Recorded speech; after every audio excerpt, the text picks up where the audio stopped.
I need somebody who can love me and my worst. No, I'm not perfect, but I hope you see my worth. 'Cause it's only you, nobody knew I put you first.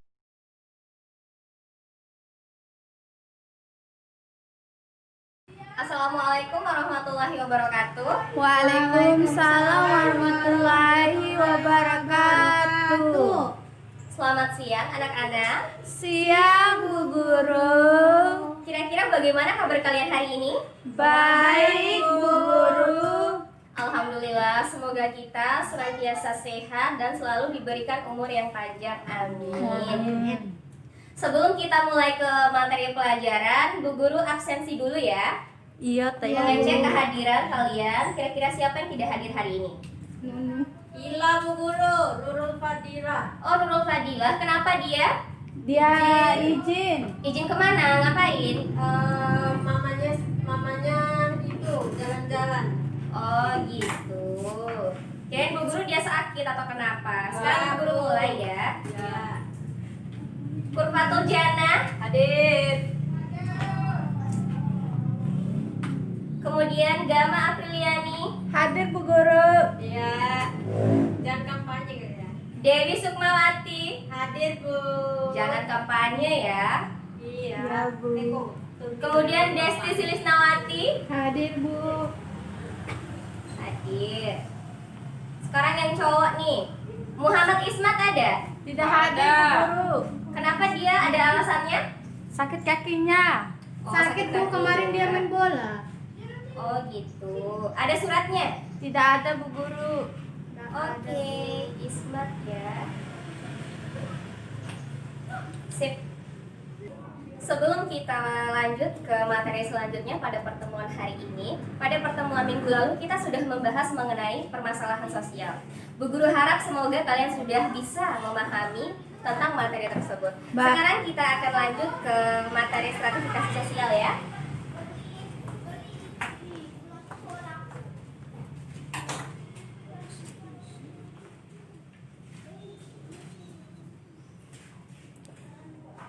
Kira-kira sebelum ini siapa yang sudah mempelajari atau sedikit mencari tahu tentang apa itu stratifikasi sosial? Perbedaan ya Bu Guru. Saya Bu, Coba Desti. perbedaan suku, ras, dan lain-lain. Ya, bisa tapi kurang tepat ya. Sebelumnya kita akan masuk ke pengertian dan proses terjadinya stratifikasi sosial.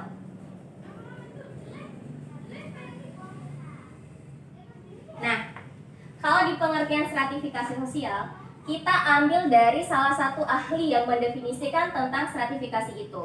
Menurut Pitirim Asorokin. Siapa yang tahu?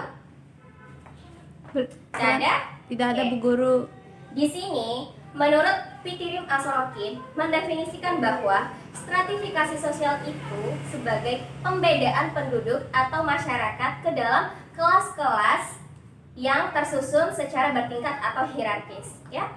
Jadi, kalau ditanya mengenai pengertian atau definisi tentang stratifikasi sosial menurut Pitirim Asorokin, kita ingat aja bahwa stratifikasi itu adalah pembedaan kelas di mana terdapat susunan kelas-kelas yang bertingkat atau hierarkis. Nah, jadi di sini agar lebih mudah dipahami, Bu Guru coba kasih satu gambaran mengenai stratifikasi. Nah, di sini bisa dikatakan sebagai kelas bawah. Kemudian ini kelas menengah, dan ini kelas atas. Ya. Jadi kalau disebut-sebut stratifikasi sosial, ingat aja ini. Nah, sekarang kita lanjut. Bentuk lapisan sosial di masyarakat itu sebenarnya beragam. Cuman kita mengklasifikasikannya atau diklasifikasikan ke dalam ketiga macam kelas.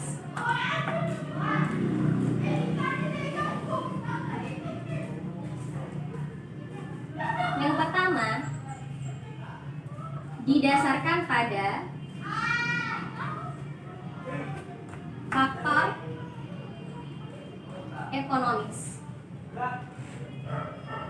Nah, jadi contohnya itu bisa ke kekayaan. Kemudian yang kedua adalah kelas yang didasarkan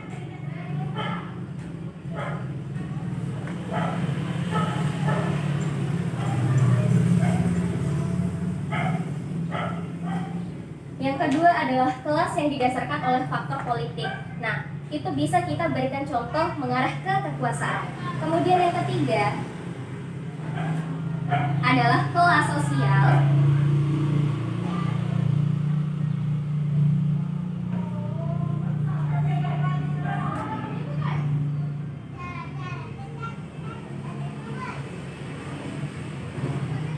adalah kelas yang didasarkan oleh jabatan-jabatan yang terbentuk di dalam masyarakat itu sendiri. Nah, karena tadi kita sudah membahas mengenai pengertian dari stratifikasi sosial itu, sekarang kita lanjut ke proses terjadinya stratifikasi sosial. Nah, di sini yang pertama, proses terjadinya stratifikasi sosial itu karena terbentuk dengan sendirinya. Di sini maksudnya adalah stratifikasi sosial ini terbentuk karena adanya kepandaian atau kecerdasan dari orang tersebut, atau bisa juga karena disebabkan oleh harta yang dimilikinya atau kepemilikan harta oleh orang tersebut. Kemudian proses terjadinya stratifikasi yang kedua adalah stratifikasi yang sengaja disusun. Maksudnya di sini adalah stratifikasi ini biasanya terjadi karena pembagian tugas atau pembagian di suatu organisasi tertentu, seperti itu ya. Tadi pembagian di organisasi tertentu dan juga pembagian di lembaga-lembaga formal ataupun perusahaan. Karena sengaja disusun, jadi terbentuklah yang namanya stratifikasi sosial. Sekarang kita lanjut lagi ya. Tadi bagian poin A tentang pengertian dan proses terjadinya stratifikasi sosial sudah kita bahas. Sekarang kita lanjut ke poin B, yaitu karakteristik stratifikasi sosial. Nah, di sini karakteristik stratifikasi yang pertama adalah adanya perbedaan kemampuan. Di sini perbedaan kemampuan seseorang itu dapat mempengaruhi stratifikasi sosialnya. Semisalnya dia orang pintar atau orang bodoh, kemudian dia orang kaya atau orang miskin. Itu perbedaan kemampuan. Kemudian yang kedua, adanya perbedaan dalam gaya hidup. Perbedaan dalam gaya hidup di sini adalah maksudnya siapa yang memiliki gaya hidup yang lebih mengikuti zaman. Siapa yang memiliki lifestyle yang lebih keren, yang lebih bagus, itu yang merupakan orang dengan stratifikasi sosial yang tinggi.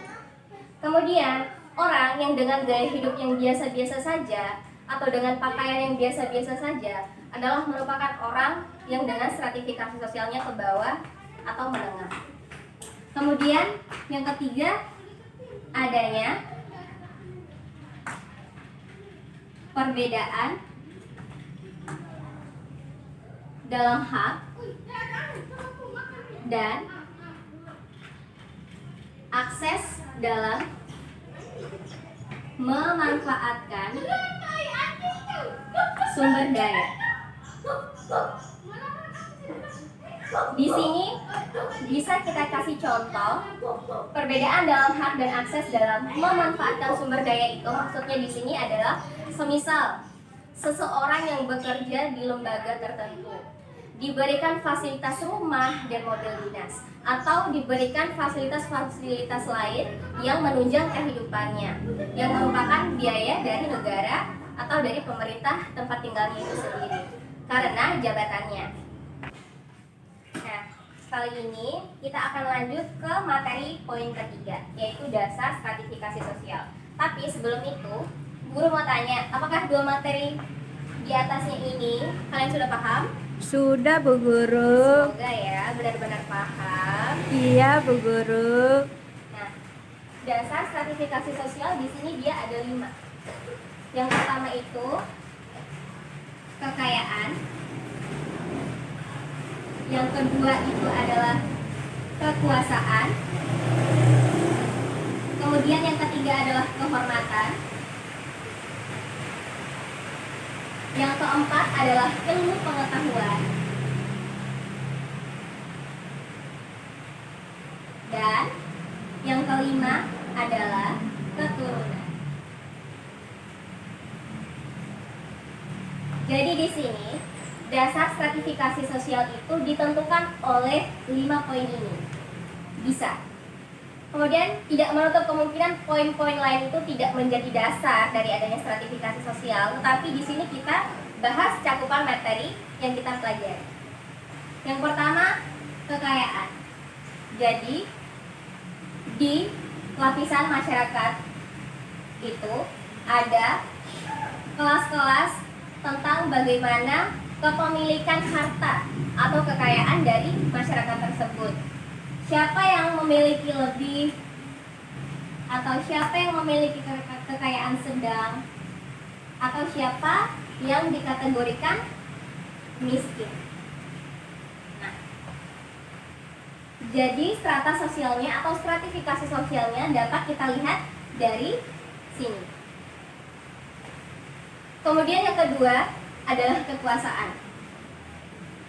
Dasar stratifikasi sosial yang kita lihat dari kekuasaan itu bisa kita lihat dari bagaimana seseorang menguasai daerah tertentu atau wilayah tertentu.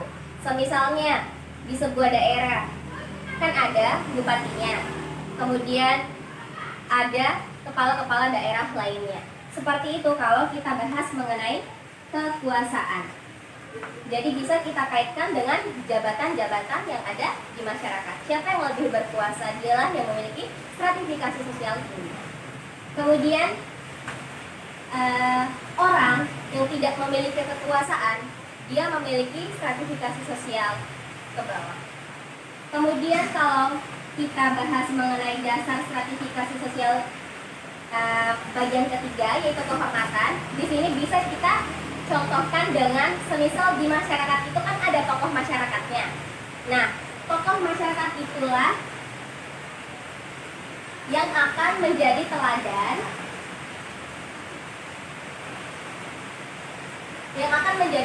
di masyarakat itu atau dihormati. Kemudian dasar stratifikasi yang keempat adalah ilmu pengetahuan. Di sini kepemilikan ilmu pengetahuannya atau bisa kita katakan dengan jenjang pendidikannya. Semisal ada tingkatan PAUD, TK, SD, SMP, SMA, kemudian perguruan tinggi. Itulah yang membedakan dasar dari stratifikasi sosial seseorang. Semisal orang yang lulusan SD tidak akan sama stratifikasi sosialnya dengan orang yang lulusan S1 atau S2. Kemudian di sini yang terakhir adalah keturunan.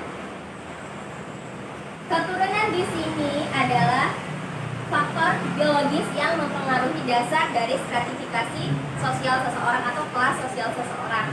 Jadi semisal kita berikan contoh, seseorang yang lahir dari keluarga bangsawan, dia sudah langsung memperoleh stratifikasi tinggi atau dia sudah langsung memperoleh kelas sosial dengan lapisan kelas yang tinggi.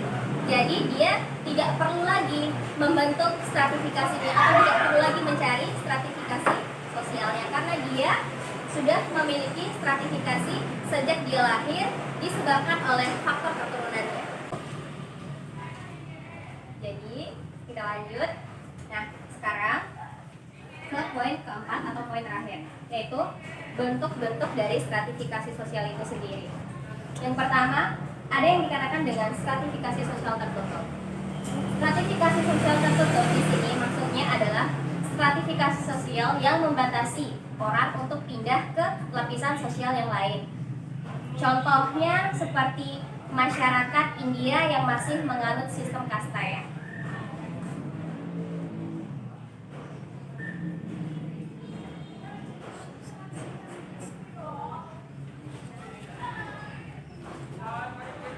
Dan yang kedua adalah stratifikasi sosial terbuka.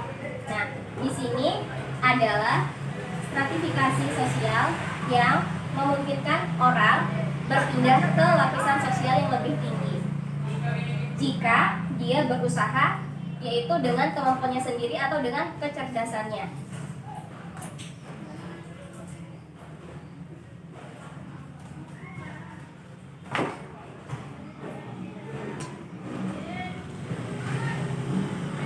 Sekarang kita lanjut ke bentuk-bentuk stratifikasi sosial yang ketiga.